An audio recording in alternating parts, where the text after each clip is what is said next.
Hello everyone, welcome to enlighten brains. Guys, आज की इस वीडियो में हम डिस्कस करने वाले हैं MGM 24 की यूनिट नंबर 2 को, जिसका नाम है मीडिया ऑडियंस। इस यूनिट को मैंने पार्ट्स में डिवाइड कर दिया है क्योंकि ये एग्जाम पर्सपेक्टिव से काफ़ी इम्पॉर्टेंट है और काफ़ी लेंथी है। आपको मैं आसान शब्दों में इस यूनिट को अच्छे से समझा पाऊँ, इसलिए इसको पार्ट्स में डिवाइड करना ज़रूरी था। बट फिर भी आपको इस पूरे चैप्टर की बेसिक अंडरस्टैंडिंग हो जाए, इसलिए हम चैप्टर का ओवरव्यू देख लेते हैं। इस यूनिट में आपको क्या क्या सीखने को मिलेगा। सबसे पहले आपको हिस्ट्री ऑफ टर्म ऑडियंस सीखने को मिलेगी कि कहाँ से ऑडियंस वर्ड आया है, कहाँ से इसकी शुरुआत होती है। देन अंडरस्टैंडिंग ऑडियंस, काफ़ी टाइप्स की ऑडियंस होती है, टाइपोलॉजीज़ होती हैं, कैरेक्टरिस्टिक्स होते हैं ऑडियंस के अलग अलग, सो हम उसको डिटेल में डिस्कस करेंगे। Third is most important topic which is theories on audience. Audience के ऊपर अलग अलग थ्योरीज हैं जो कि एग्जाम पर्सपेक्टिव से बहुत ही ज़्यादा इम्पॉर्टेंट हैं, सो इसको हम देखेंगे इस चैप्टर में। हालांकि आज की इस वीडियो में मैं थ्योरीज के ऊपर डिस्कशन नहीं करूँगी क्योंकि इसके लिए एक सेपरेट वीडियो बनाने की ज़रूरत है।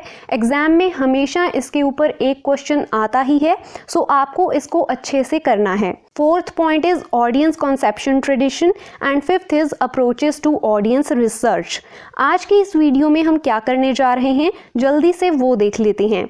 आज की इस वीडियो में हम कवर करेंगे हिस्ट्री ऑफ टर्म ऑडियंस को, then understanding audience. Understanding audience में हमें public, crowd, group, mass and audience की डेफिनेशंस को देखना है, क्योंकि ये जो डेफिनेशंस हैं, कई बार क्या होता है कि जब आपका ओरल एग्जामिनेशन होता है, पोर्टफोलियो का वाइवा होता है जब, तब आपसे पूछ लिया जाता है, सो इसलिए हम इसको करेंगे। Then we have characteristics of audience, types of audience and audience typologies. चलिए शुरुआत कर लेते हैं आज के इस चैप्टर की हिस्ट्री ऑफ टर्म ऑडियंस से। The audience is the one for whom the communication take place. Audience कौन होती है? वही ऑडियंस होती है जिसके लिए कम्युनिकेशन होता है। जैसे कि आप मेरी ऑडियंस हैं, आपके लिए ये जो कम्युनिकेशन है, आज की जो वीडियो है, ये बनाई जा रही है। सो आप क्या हैं? ऑडियंस हैं। आपके लिए कम्युनिकेशन हो रहा है। हम उन लोगों को ऑडियंस नहीं बोलते हैं जो किसी बस स्टैंड पर बैठे बस का इंतज़ार कर रहे हों या किसी रेलवे स्टेशन पर बैठे ट्रेन का इंतज़ार कर रहे हों, उनको हम ऑडियंस नहीं कहते हैं। ऑडियंस का मतलब ही ये है कि जो पर्सन है वो इंगेज हुआ है मीडिया के साथ। जैसे इस वक्त आप यूट्यूब के साथ इंगेज हुए हैं और आप मेरी बात को सुन रहे हैं, तो आप मेरी ऑडियंस हैं। The concept of audience has been changing from time to time. अलग अलग समय से जो ऑडियंस का कॉन्सेप्ट है वो चेंज होता आ रहा है। अब इसमें क्या क्या चेंजेस हुए हैं, जैसे कि जब पुराना टाइम हुआ करता था तो लोग थिएटर्स में बैठकर किसी भी शो को एंजॉय करते थे। लाइव स्टेज के ऊपर कोई ड्रामा चलता था, ऑडियंस उसको देखती थी। फिर जब 16th सेंचुरी आई तो उस समय में क्या हुआ कि जो परफॉर्मर्स होते थे, जो म्यूजिशियंस होते थे, वो अपनी ऑडियंस के अकॉर्डिंग उनकी विश को ध्यान में रखते हुए उनके लिए सॉन्ग्स को क्रिएट करने लग गए।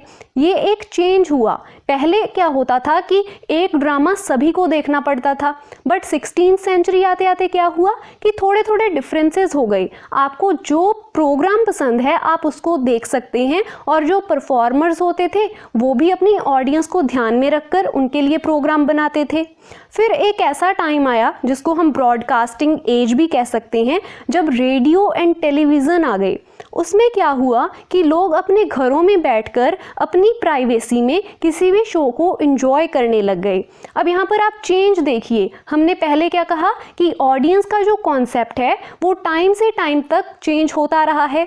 अब इस चेंज को आप यहाँ पर विटनेस कर सकते हैं कि एक टाइम हुआ करता था जब सबको वही चीज़ देखनी पड़ती थी जो स्टेज के ऊपर परफॉर्म की जा रही है, बट आज का एक ऐसा टाइम आ गया है कि आप अपनी प्राइवेट स्पेस में बैठकर कुछ भी जो आपको पसंद है आप उसको देख सकते हैं। उसके बाद जो ऑडियंस है ना, उसके ऊपर एडवर्टाइजर्स का भी बहुत इम्पैक्ट होता है।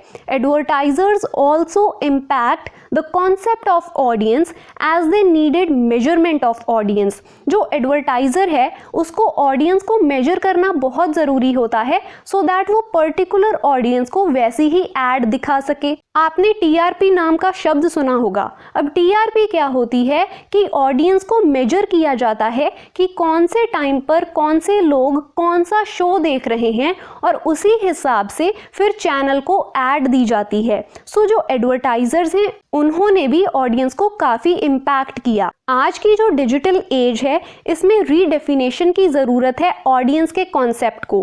पॉलिटिकली ऑडियंस चेंज हो गई है, सोशली, टेक्नोलॉजिकली, बहुत सारे पर्सपेक्टिव्स को ध्यान में रखते हुए जो ऑडियंस का कॉन्सेप्ट है उसको ज़रूरत है रीडेफिनेशन की।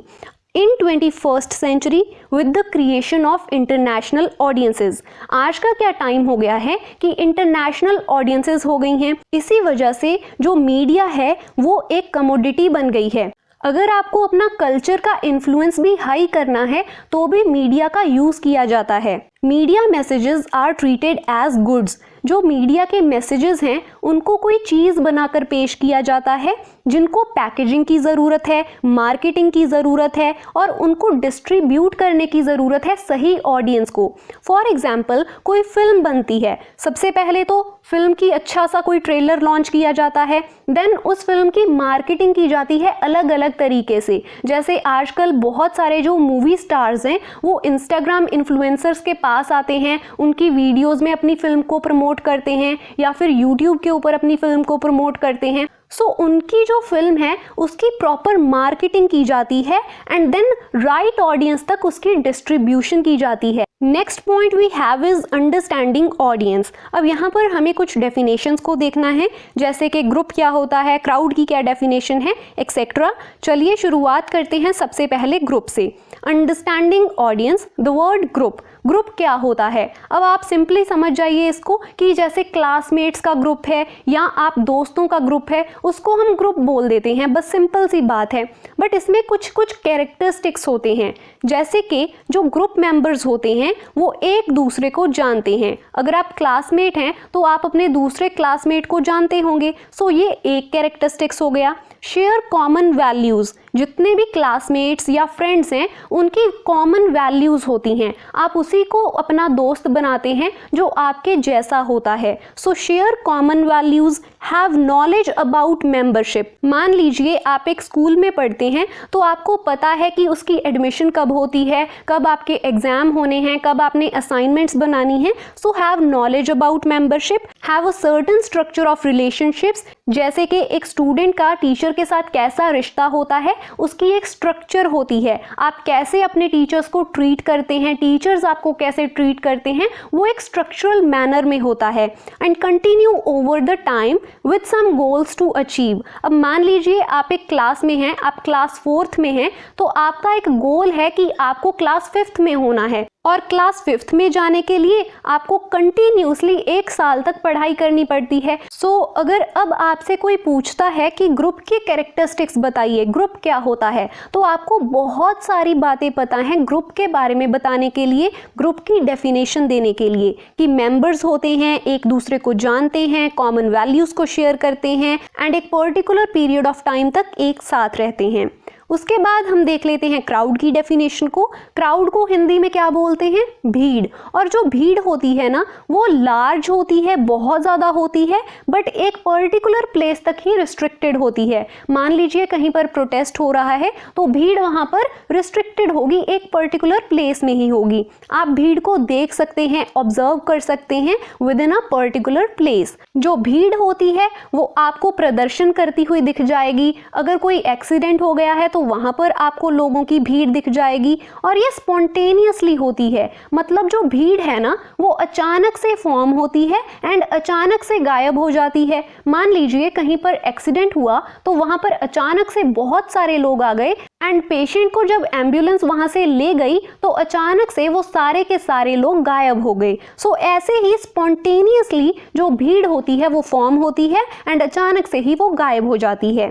क्राउड जो होती है उनका मूड सेम होता है। फॉर एग्जाम्पल आप किसी कॉन्सर्ट में गए हैं तो आप देखेंगे कि जितना भी क्राउड है वो डांस कर रहा है, कोई ऐसा आपको नहीं मिलेगा जो वहाँ पर बैठकर रो रहा हो या प्रदर्शन कर रहा हो। सो जो भीड़ होती है उसका मूड भी सेम होता है, पर भीड़ की कोई स्ट्रक्चर नहीं होती है। सो अगर आपको क्राउड के ऊपर कोई भी क्वेश्चन आता है तो आप 2-4 पॉइंट्स लिख सकते हैं, जैसे कि भीड़ एक पर्टिकुलर प्लेस पर होती है, अचानक से फॉर्म होती है, अचानक से डिस्पर्स हो जाती है, इसका एक सिमिलर मूड होता है और इसकी कोई भी स्ट्रक्चर नहीं होती है।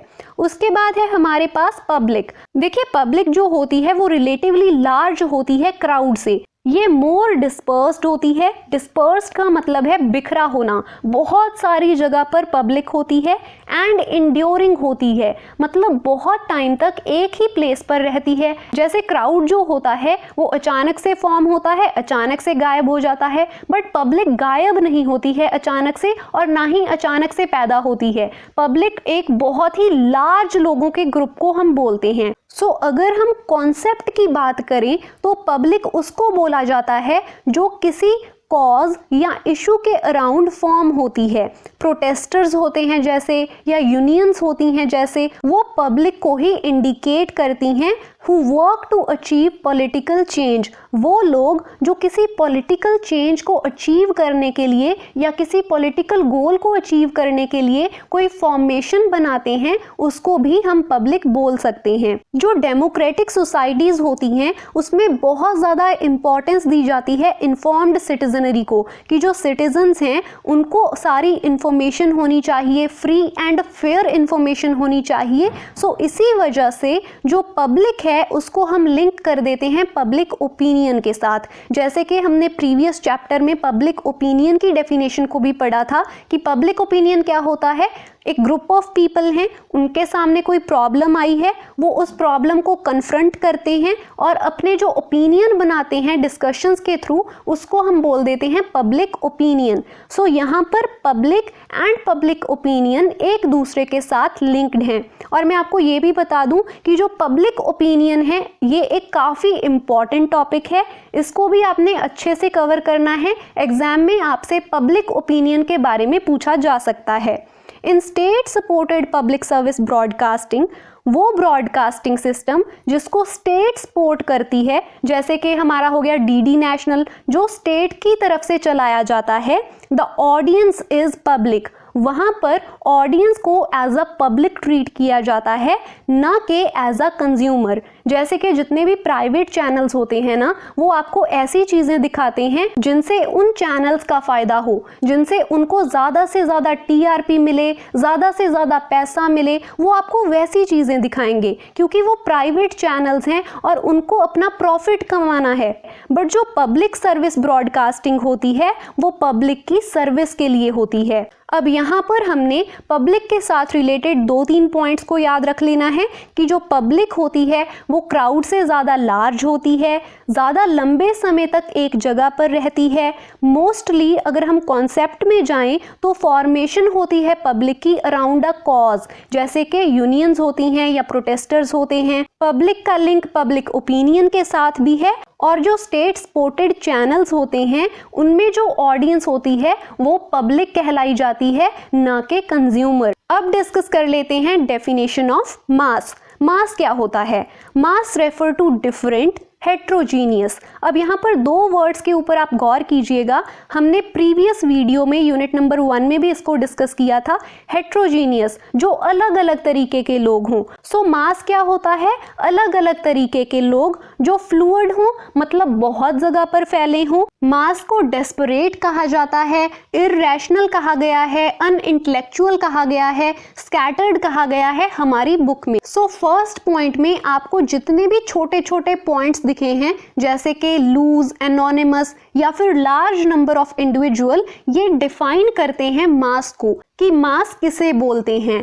बट मैं यहाँ पर आपको सजेशन दूंगी कि अगर आपको मास को डिफाइन करना हो तो आप कुछ वर्ड्स को अपने माइंड में रख लीजिए, जैसे कि heterogeneous, anonymous and large number of individual as a collective. So बहुत सारे लोग हैं, बहुत सारे इंडिविजुअल्स हैं, बट एक साथ हैं। एनोनिमस हैं, एक दूसरे को जानते नहीं हैं वो, जैसे कि आप और मैं एक दूसरे को नहीं जानते हैं। Mass reflect members not knowing each other yet share similar interest. Although हम एक दूसरे को नहीं जानते हैं बट हमारा इंटरेस्ट सेम है। They are not self aware, without self identity and incapable of acting together. And हमारी कोई ऑर्गेनाइजेशन भी नहीं है, हमने कोई पॉलिटिकल गोल को भी अचीव नहीं करना है। सो बेसिकली ये 2-3 पॉइंट्स हैं जो आपको अपने माइंड में रखने हैं मास की डेफिनेशन बताते वक्त। Next we have the word audience. अब ऑडियंस क्या होती है? Audience as a set of spectator for public event. ऐसा हो सकता है कि कोई इवेंट हो रहा है और वहां पर सेट ऑफ पीपल बैठकर उस इवेंट को एंजॉय कर रहे हैं, देख रहे हैं, तो हम उसको ऑडियंस बोल सकते हैं। कुछ रीडर्स हो सकते हैं जो किसी बुक को रीड कर रहे हैं, वो उस बुक की ऑडियंस हैं। कुछ व्यूवर्स हो सकते हैं जो इस वीडियो को देख रहे हैं, तो आप मेरी ऑडियंस हो सकते हैं।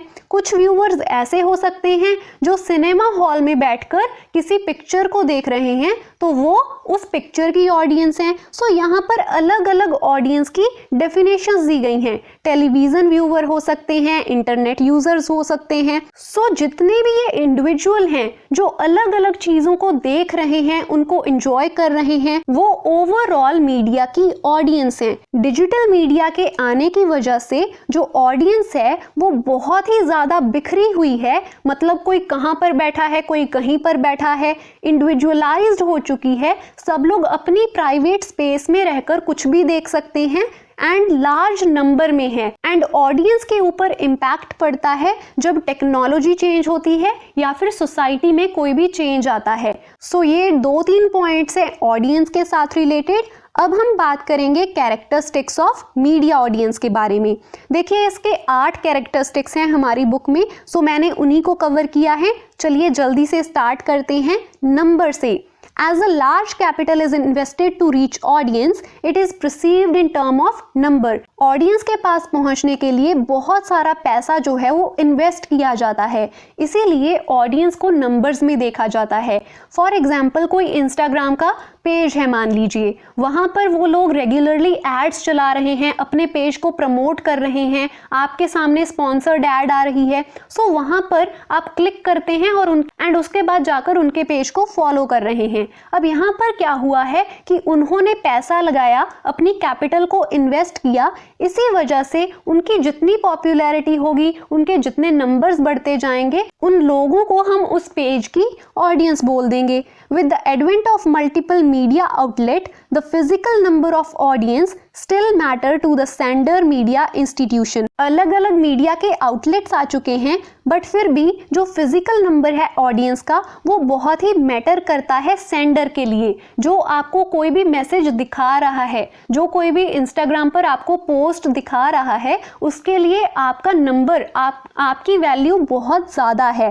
But in academic discourses audience is not mere quantity but has qualities as well.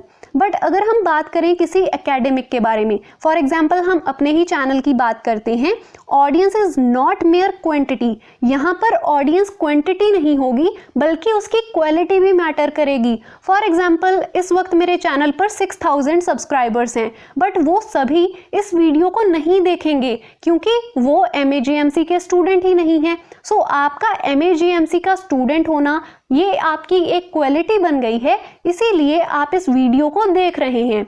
सो यहाँ पर मेरे लिए क्वांटिटी मैटर नहीं कर रही है, यहाँ पर मेरे लिए मैटर कर रही है क्वालिटी। इसीलिए एकेडमिक के बारे में स्पेसिफिकली कहा गया है कि एकेडमिक में audience is not mere quantity but has qualities as well. इसमें क्वालिटीज भी चाहिए होती हैं। नेक्स्ट आ जाता है एनोनिमिटी। जो ऑडियंस के मेंबर्स होते हैं वो एक दूसरे को नहीं जानते हैं। Their nature varies depending upon the medium. जो यूट्यूब की ऑडियंस है वो डिफरेंट तरीके की है, जो इंस्टाग्राम की ऑडियंस है वो डिफरेंट तरीके की है। There is no face to the audience. अब इस सोशल मीडिया में किसी ऑडियंस का फेस तो नहीं है ना, आप अलग अलग लोग हैं, एनोनिमस लोग हैं मेरे लिए और मैं एनोनिमस हूँ आपके लिए। At the time audience get appropriated and at time reject message। कभी कभी आपको मेरा सेंड किया हुआ मैसेज अच्छा लग सकता है, मान लीजिए मेरी बनाई हुई वीडियो आपको अच्छी लग सकती है, कभी कभी आपको अच्छी नहीं भी लग सकती। एंड यहाँ पर जो सेंडर है, जो कोई भी चीज को बनाकर लोगों को दिखा रहा है, वो कभी कभी तो सक्सीड कर सकता है, कभी कभी फेल भी कर सकता है। Public knows everything but the sender do not know them. आपको पता है कि आप किसी चीज को क्यों देख रहे हैं, बट सेंडर को नहीं पता है कि आप किसी भी चीज को क्यों देख रहे हैं। सो हम अनोनिमस हैं, एक दूसरे को जानते नहीं हैं बेसिकली। ये एक कैरेक्टरिस्टिक्स होता है ऑडियंस का। नेक्स्ट कैरेक्टरिस्टिक है हेट्रोजेनिटी। अब हेट्रोजेनिटी का मतलब क्या होता है कि अलग अलग होना। Media audience vary in their primary characteristics as individual. जो मीडिया की ऑडियंस है वो अलग अलग होती है, उनके कैरेक्टरिस्टिक्स भी अलग अलग होते हैं। जैसे एज का फर्क हो सकता है, कुछ लोग ऐसे होंगे जो 20 से लेकर 23 के एज ग्रुप में होंगे, कुछ ज़्यादा बड़ी उम्र के होंगे। सो एज का भी डिफरेंस होता है, जेंडर का भी डिफरेंस होता है, पॉलिटिकल आइडियोलॉजी भी डिफरेंट हो सकती है ऑडियंस की, एंड अलग अलग सोशल एंड इकोनॉमिक बैकग्राउंड हो सकते हैं हमारी ऑडियंस के। सो जो ऑडियंस है वो बेसिकली ऑर्गेनाइज्ड नहीं है। उसके बाद है हमारे पास geography and place. Usually the word prior to the internet से पहले transnational television and satellite radio audience were geographically constituted. जब इंटरनेट नहीं हुआ करता था तब हमें पता होता था कि हमारा टेलीविजन प्रोग्राम कौन देख रहा है, कौन से एरिया में देखा जा रहा है, हमारा जो रेडियो प्रोग्राम है उसको कौन सुन रहा है, क्या हमारा जो रेडियो प्रोग्राम है उसका सिग्नल बांग्लादेश तक जाता है या पाकिस्तान तक जाता है, क्या वहाँ की ऑडियंस हमारे प्रोग्राम्स को देख रही है। बट आज का टाइम आप देखिए, इंटरनेट का ज़माना आ गया है। कोई भी चीज़ अगर हम सोशल मीडिया के ऊपर पोस्ट कर रहे हैं तो हमें नहीं पता कि उसको कौन सी कंट्री में बैठा कौन सा इंसान देख रहा है। सो जियोग्राफी एंड प्लेस भी काफ़ी मैटर करती है, ये भी एक इम्पॉर्टेंट कैरेक्टरिस्टिक्स है ऑडियंस का। In concert and lecture halls audience are face to face. किसी आप लेक्चर हॉल में हैं तो वहाँ पर ऑडियंस आपके सामने बैठी है। Most often media audience are not present at same place. But जो मीडिया की ऑडियंस होती हैं वो एक जगह पर नहीं होती हैं। मीडिया की ऑडियंस अलग अलग कंट्रीज में भी हो सकती हैं। इसी वजह से जो ऑडियंस का टाइम है या ऑडियंस की प्लेस है वो बहुत ही ज़्यादा एनोनिमस हो गई है मीडिया के आने के साथ। नेक्स्ट कैरेक्टरिस्टिक है ऑडियंस का time. The audience are also defined in term of day time, prime time, first telecast and repeat show, regular, one time and so on. अलग अलग तरीके से ऑडियंस को डिफाइन किया जाता है। यहाँ पर भी कुछ ऑडियंस ऐसी होती हैं जो प्राइम टाइम होती हैं, जैसे कि जो वर्किंग पीपल हैं उनको हम प्राइम टाइम ऑडियंस बोलते हैं, जो एक पर्टिकुलर टाइम के ऊपर एक प्रोग्राम को देखती हैं। जो आफ्टरनून शोज होते हैं वो होम मेकर्स के लिए होते हैं, जो सीरियल्स वगैरह बनते हैं ना वो उन लोगों के लिए होते हैं जो घर पर रहते हैं। अब जैसे जैसे नई टेक्नोलॉजीज आती जा रही हैं वैसे वैसे ऑडियंस का टाइम भी बदल रहा है। जैसे कि आजकल लाइव आना बहुत आसान हो गया है, जितने भी सेलिब्रिटीज हैं हम उनको रियल टाइम में भी देख सकते हैं उनके लाइव पर। नेक्स्ट कैरेक्टरिस्टिक है ऑडियंस का मीडियम एंड चैनल। देखिए मीडियम कौन सा हो सकता है, रेडियो हो सकता है, टीवी हो सकता है, न्यूज़पेपर हो सकता है। ऑडियंस का मीडियम जो न्यूज़पेपर होता है ना वो उन लोगों के लिए नहीं होता है जो पढ़ लिख नहीं सकते हैं, सिर्फ पढ़े लिखे लोग ही न्यूज़पेपर की ऑडियंस होते हैं। बट टीवी एंड रेडियो की ऑडियंस वो लोग भी हो सकते हैं जो पढ़े लिखे नहीं हैं। देन वी हैव कंटेंट, ये भी एक कैरेक्टरिस्टिक है। जैसे सोप ओपेराज होते हैं, डेली सीरियल्स होते हैं या फिर स्पोर्ट्स होती हैं। सो जो भी चीज़ आपको दिखाई जा रही है टीवी के ऊपर उसकी भी अलग अलग ऑडियंस होती है। टीवी सीरियल्स को देखने वाली ऑडियंस अलग होती है, स्पोर्ट्स को देखने वाली ऑडियंस अलग होती है। Next we have expectations. Audience has certain expectations from media to address their information, entertainment and educational needs. So audience की क्या expectations होती हैं? Audience चाहती है कि या तो आप हमें inform करें या आप हमें entertain करें या आप हमें कुछ educational सिखाएं। मीडिया मेकर्स जो होते हैं वो भी अटेम्प्ट करते हैं ऑडियंस की इन एक्सपेक्टेशंस को पूरा करने का। जैसे प्रिंट एंड इलेक्ट्रॉनिक मीडिया है या फिर फिल्म मेकर्स हैं वो ट्राई करते हैं कि वो ऑडियंस से फीडबैक फीडबैक लें, वो ऑडियंस के तक पहुंचने की ट्राई करते हैं।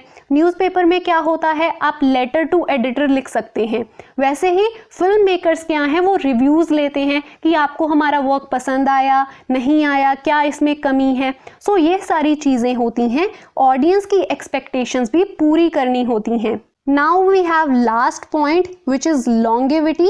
Audience for any given medium may or may not be fixed for a continuous period of time. जो ऑडियंस है ऐसा नहीं होता कि वो आपकी सेम ही रहे बहुत ही लंबे टाइम तक। इसकी एक बहुत ही अच्छी एग्जांपल देती हूँ मैं आपको। जैसे कि अगर आप आज से 10 साल पहले टीवी देखा करते थे तो एक शो आता था, ये रिश्ता क्या कहलाता है। बहुत सारे लोगों ने उस शो को देखा भी होगा, बट आज हम उसकी ऑडियंस नहीं हैं, हम उस शो को नहीं देख रहे हैं। वो 10 साल से एक ही शो चलता आ रहा है। So audience for any given medium, कोई भी मीडियम हो सकता है, वो यूट्यूब हो सकती है या कोई टेलीविज़न शो हो सकता है, वहाँ पर उस ऑडियंस का जो टाइम है वो फिक्स्ड नहीं है कि हम उस शो को देखेंगे ही देखेंगे, ऐसा नहीं हो सकता है। ऑडियंस जो है वो खुद डिसाइड करती है कि उसे कितने टाइम तक कौन सा शो देखना है। Depending upon the medium, audience में चेंज देयर प्रेफरेंस और शिफ्ट अवे। ऑडियंस अपने अकॉर्डिंग अपनी प्रेफरेंसेस को चेंज कर देती है। ऐसे भी लोग हैं इंक्लूडिंग मी जो पहले वो सीरियल्स को देखा करते थे, बट अब वो 10-10 साल से चल रहे हैं, अब हम उनको नहीं देखते हैं। सो हमने अपनी प्रेफरेंस को चेंज कर लिया है, हमने अपनी प्रेफरेंस को शिफ्ट कर लिया है। Even in medium like television, television में भी क्या होता है, आप किसी प्रोग्राम को देख रहे थे और वहां पर अभी एडवर्टीजमेंट आ गई है, तो आप क्या करेंगे, चैनल चेंज कर देंगे। सो आप रिमोट का यूज करके अपनी प्रेफरेंस को चेंज कर देंगे। आपको एडवर्टीजमेंट नहीं देखनी है, आपको कोई शो देखना है। सो टेलीविजन में भी जरूरी नहीं होता है कि ऑडियंस एक ही चीज को, एक ही चैनल को लंबे टाइम तक देखती रहे। सो बेसिकली ऑडियंस अपनी प्रेफरेंस को चेंज करती रहती है। Next we have types of audience. देखिए ऑडियंस को मैंने 4 टाइप्स में डिवाइड कर दिया है, group, mass, local and national. Group क्या होता है, जिनके इंटरेस्ट सिमिलर होते हैं, जैसे कि हमने ग्रुप की डेफिनेशन में भी पढ़ा था, जिनके इंटरेस्ट सिमिलर होते हैं उसको हम बोलते हैं ग्रुप ऑडियंस। मास ऑडियंस वो होती है जो बहुत ही लार्ज नंबर में होती है, large group of people who watch the most popular television program, उसको हम बोल देते हैं मास ऑडियंस। लोकल ऑडियंस वो होती है जिनके इंटरेस्ट सिमिलर होते हैं और वो होमोजीनियस होती हैं, एक जैसी होती हैं, हेट्रोजीनियस नहीं होती हैं, अलग अलग नहीं होती हैं, बट एक जैसी होती हैं। जैसे कि लोकल केबल के चैनल्स को देखने वाली ऑडियंस, किसी कम्युनिटी या किसी कैंपस के द्वारा चलाए गए रेडियो स्टेशन को सुनने वाली ऑडियंस। जैसे कि कोई आदिवासी कम्युनिटी है तो अगर उनकी तरफ से कोई रेडियो स्टेशन चलाया जा रहा है तो उन्हीं के लोकल लोग उस प्रोग्राम को सुनेंगे। सो ये एग्जाम्पल हो गई कम्युनिटी या फिर लोकल ऑडियंस की। Next we have national audience, जैसे कि पब्लिक सर्विस ब्रॉडकास्टिंग होती है, सारे नेशन के लिए कोई चैनल चलता है, उसको हम बोल देते हैं national audience. Now last point we have is audience typologies. अलग अलग टाइप की ऑडियंस होती है, जैसे कि target audience, participant and spectator. Target audience उसको बोला जाता है जिसको कोई भी मैसेज इसलिए भेजा जा रहा हो कि उनको कंट्रोल करना है। जैसे कि जब आप किसी भी चीज को सर्च करते हैं गूगल के ऊपर, तो उसके बाद अगर आप सोशल मीडिया पर जाएं, इंस्टाग्राम या फेसबुक के ऊपर जाएं, तो आपको उसी के साथ रिलेटेड एड्स दिखाई देने लग जाती हैं। तो आप क्या हैं, आप उनकी टारगेट ऑडियंस हैं। वो आपको कह रहे हैं कि आप हमसे ये चीज को बाय कर लो। सो ये होती है टारगेट ऑडियंस।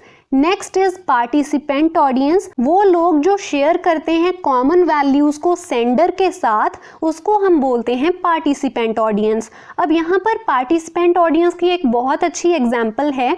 अगर आप राइटर हैं तो आपने देखा होगा कि कई बार आपको ऐसी एड अपीयर होती है इंस्टाग्राम के ऊपर जिसमें आपको कहा जाता है कि आप अपनी पोएम को हमें सेंड करें, हम हमारी आने वाली बुक में आपकी पोएम को पब्लिश करेंगे। सो एक तो आपके जो व्यूज हैं, जो वैल्यूज हैं, वो सेंडर के साथ सिमिलर हैं, एंड सेकेंडली आप उसके साथ पार्टिसिपेट कर रहे हैं।